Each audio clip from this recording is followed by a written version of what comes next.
Hello everyone, welcome back to our Kushi Creative Canvas YouTube channel.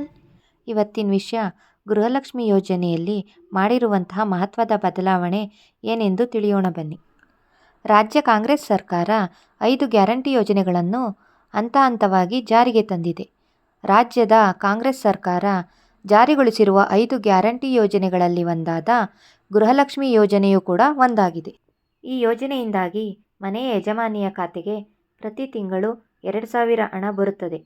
ಈ ಹಣ ಮಹಿಳೆಯರ ಖಾತೆಗೆ ಬರುವುದರಿಂದ ಮಹಿಳೆಯರಿಗೆ ಸಾಕಷ್ಟು ಪ್ರಯೋಜನಗಳಾಗಿವೆ.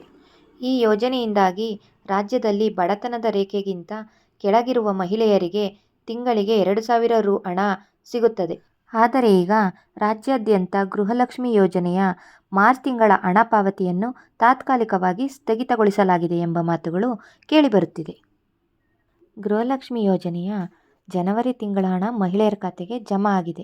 ಇನ್ನು ಫೆಬ್ರವರಿ ತಿಂಗಳ ಹಣ ಏಪ್ರಿಲ್ 15ರೊಳಗೆ ಮಹಿಳಾ ಫಲಾನುಭವಿಗಳ ಖಾತೆಗೆ ಜಮಾ ಆಗಲಿದೆ ಎಂದು ಮಹಿಳಾ ಮತ್ತು ಮಕ್ಕಳ ಅಭಿವೃದ್ಧಿ ಇಲಾಖೆ ಸಚಿವೆ ಲಕ್ಷ್ಮೀ ಹೆಬ್ಬಾಳ್ಕರ್ ಅವರು ಮಾಹಿತಿ ನೀಡಿದ್ದಾರೆ.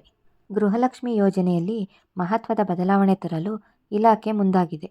ಆ ಯೋಜನೆ ಏನಪ್ಪ ಅಂದರೆ, ಇನ್ನು ಮಾರ್ಚ್ ತಿಂಗಳ ಗೃಹಲಕ್ಷ್ಮಿ ಯೋಜನೆ ಹಣ ಮಹಿಳೆಯರ ಖಾತೆಗೆ ಬೀಳುವುದು ಗ್ಯಾರಂಟಿ ಇಲ್ಲ.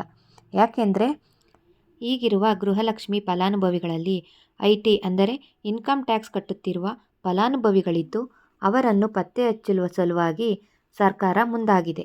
ಇದು ಅಂತಿಮವಾದ ನಂತರ ಫಲಾನುಭವಿಗಳಿಗೆ ಧನ ಸಹಾಯ ಪಾವತಿಸುವ ಬಗ್ಗೆ ಕುರಿತು ಸರ್ಕಾರದಲ್ಲಿ ಚರ್ಚಿಸಿ ಅಂತಿಮ ತೀರ್ಮಾನವನ್ನು ಕೈಗೊಳ್ಳಲಾಗುತ್ತದೆ ಎಂದು ತಿಳಿಸಲಾಗಿದೆ.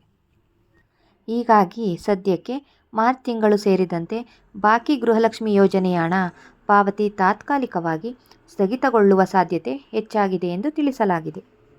Thank you for watching our video. For more videos, like, share and subscribe.